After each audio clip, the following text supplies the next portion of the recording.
So next we have Shadaj that is going to talk about Suki, a choreographed distributed data flow in Rust. So another talk about Rust and choreographies.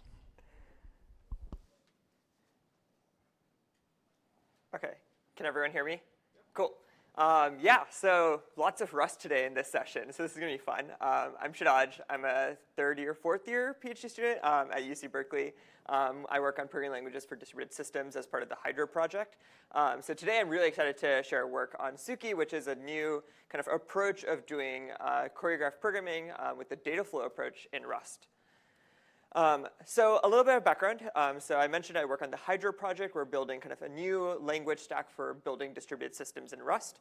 At the core of that is this low-level language called Hydraflow, which is a streaming programming language that compiles down to really efficient Rust. Hydraflow, under the hood, uses a streaming actors model. I won't go into too much detail about this. If you're curious, come find me later. But we've developed this new kind of model that combines actor programming and streaming data flow programming, which gives us some nice opportunities to do optimization over declarative implementations while preserving the nice statefulness and atomic behavior of actors.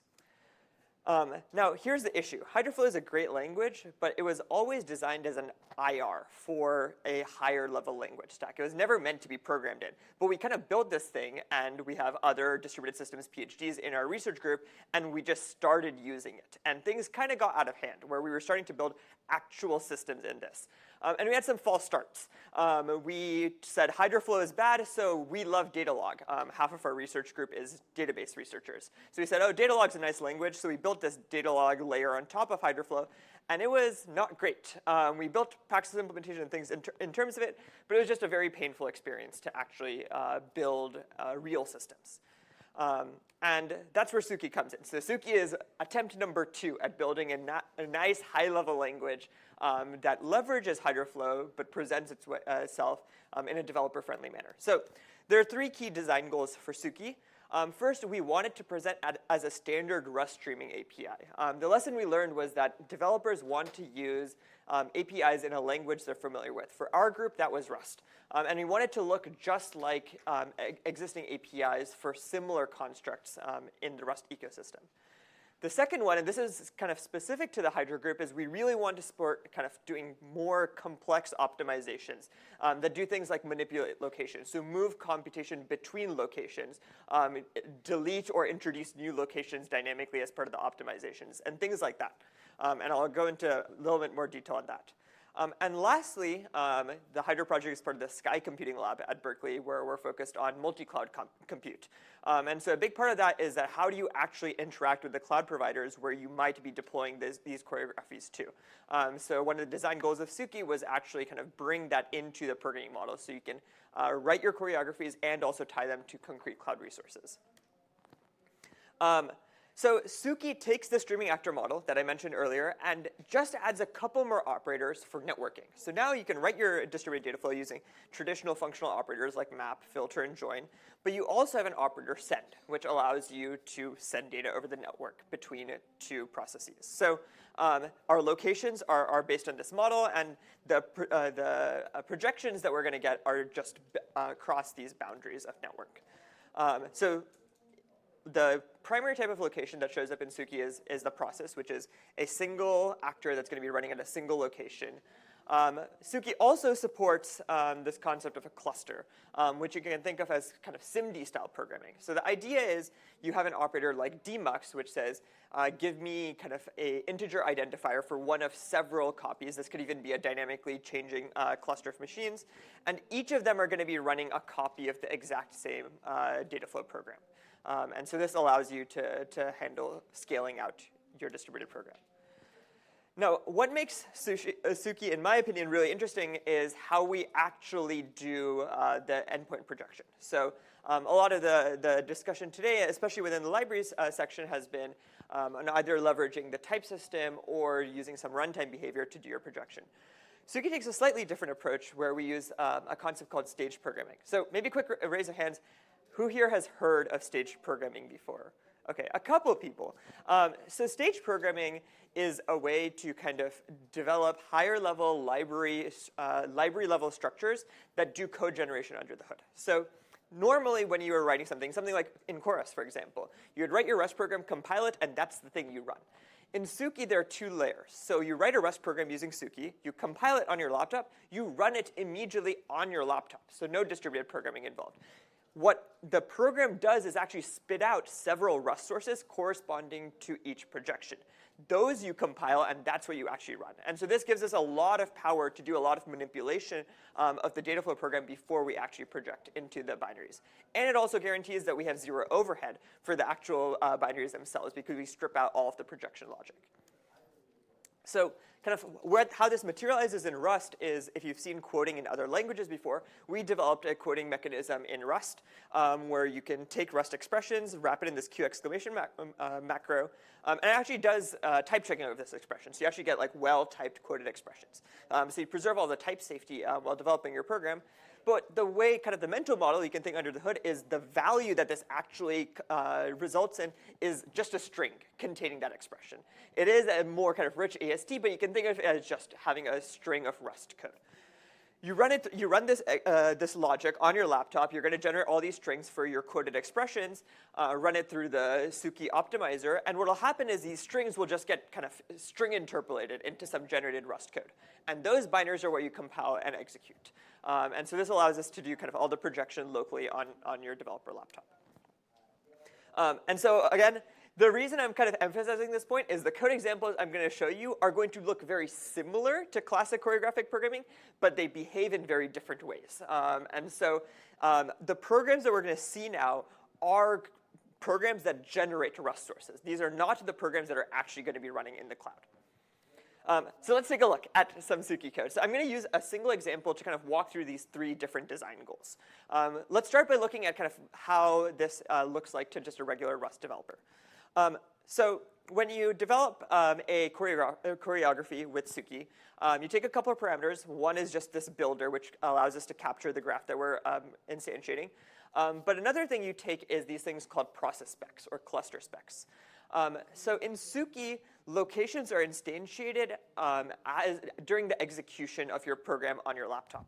And so you can take the specification, and that kind of allows you to instantiate several locations. And we'll see later how this ties into the provisioning of cloud resources. What's really interesting here is that the locations in a Suki program are standard Rust values. So this is in contrast to having them statically defined as types. There are some interesting trade-offs here with type safety, but here you can really just manipulate them as if they're standard in-memory values. And critically, they do not need to be statically defined, which has some interesting opportunities. So for example, if I develop a module like a subroutine that replicates state, it can just declare that, oh, I need a couple more locations, which will be where my replicas are. And so subroutines can actually just acquire additional resources as necessary. Now that we have some locations, let's start writing some programs. So in kind of a different way than traditional choreographic programming, we're focused on streaming data flow. So we're not going to write this as kind of imperative code, but instead as composition of these streaming operators. So roots in a Suki program are just a data flow node that's instantiated at a specific location. So there are a couple of different ways to instantiate this root. You can either stream some input from some external network. In this case, I'm just going to say we're going to read values out of a static Rust value. So here I have a vector just containing a single element, and we're going to stream these elements out. Note here that we quoted this vector, right? Because the actual creation of this vector that we're going to read elements out of, that needs to happen in the cloud. And so any kind of user logic that needs to be executed in the cloud needs to be wrapped in this Q exclamation mark macro to track it. Now, once you have a stream, you can send them across. This is kind of the choreography part of what we're trying to build. We have the send bin code operator, which sends data over the network. And one of the nice things we do is because we're kind of tied into the Rust type system and we know the types of elements being sent over, we can do implicit serialization. So in this case, one of the common Rust frameworks for doing binary serialization is bin code, and so we'll use that under the hood. Now that this kind of stream has been moved into a new location, we can continue processing it.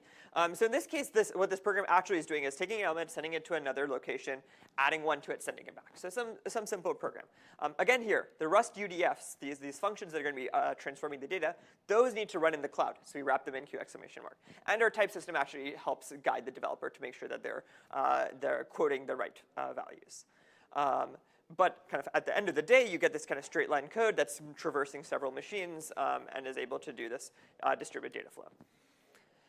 So that's kind of Suki, and I hope kind of this convinces you that we're exposing this in a way that's relatively familiar to Rust developers. Q exclamation mark is a weird thing. It takes some time for developers to get used to actually wrapping all of their functions with this. But other than this, if you're familiar with Rust, this looks a lot similar to the iterators API. So that's kind of what we're going for.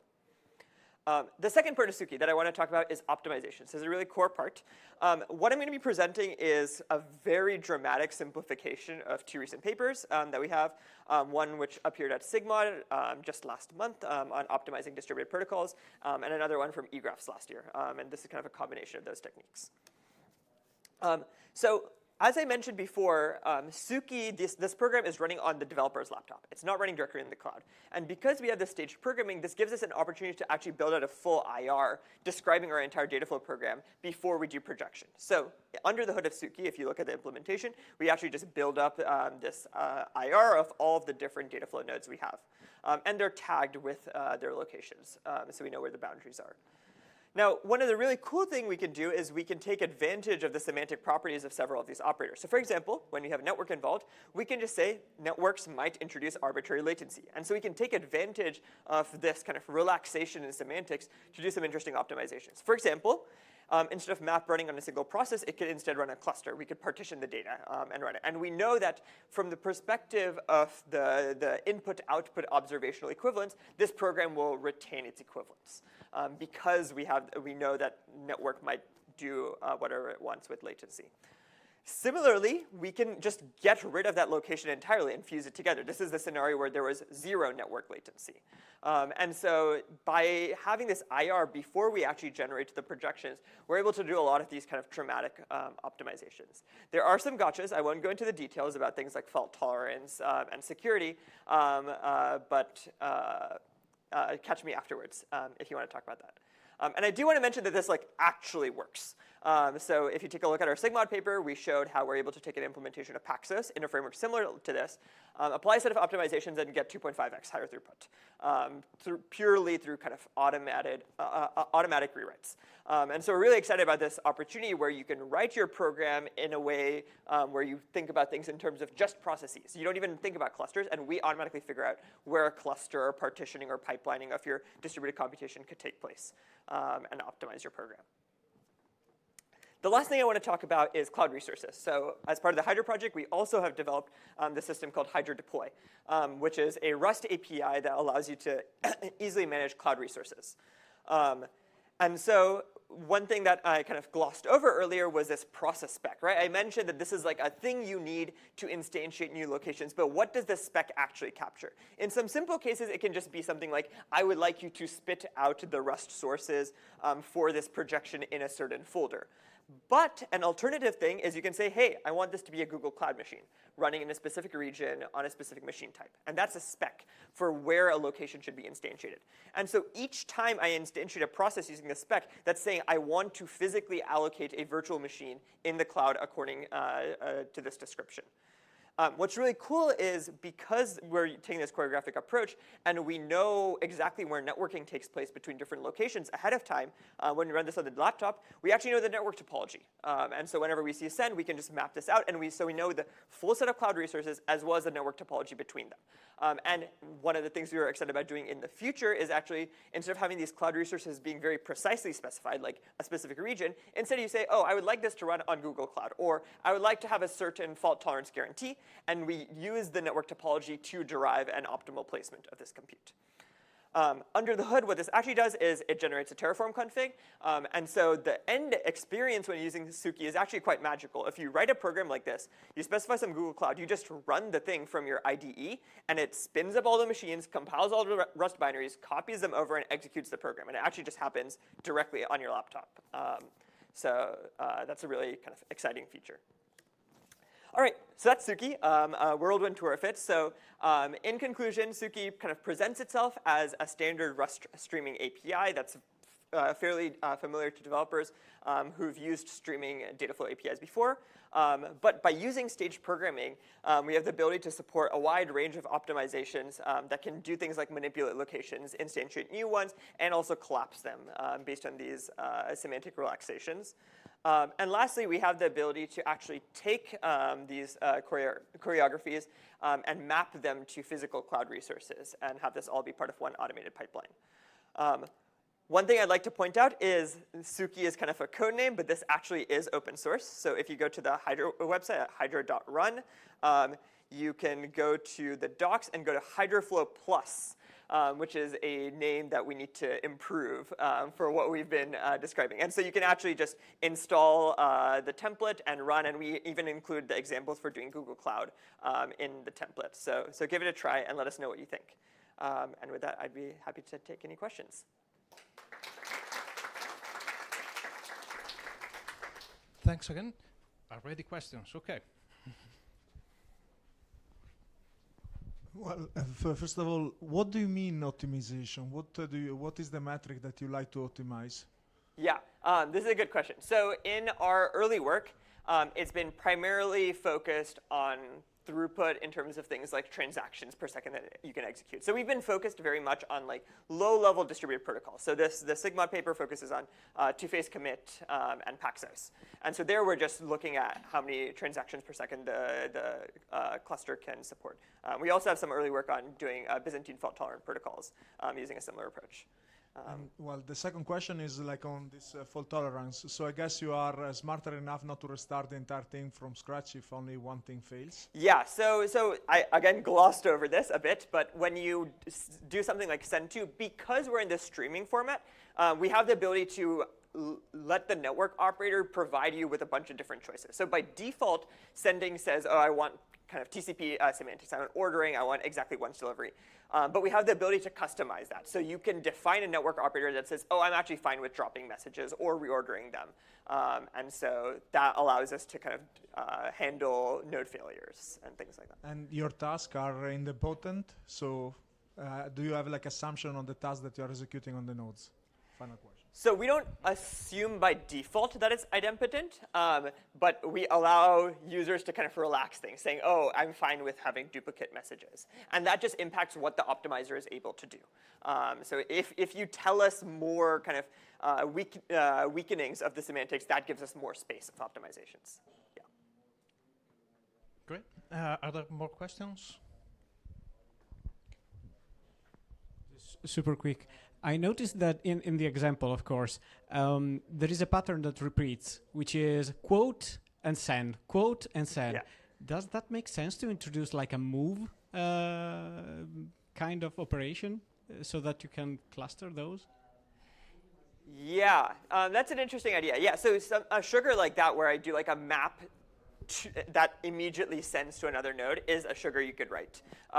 The approach that we've been taking thus far is that the core API we're keeping really low level and focus on the primitive operators. And because, again, this is this library approach, you can very easily tack on your own extension APIs for whatever you want. So for example, like I showed this Demux API, but we have an extension that says broadcast, which just is sugar over taking the cross product of all your messages with the membership of your set and then just doing the normal thing under the hood. Otherwise, it would be easier to just keep the move. Yeah, yeah.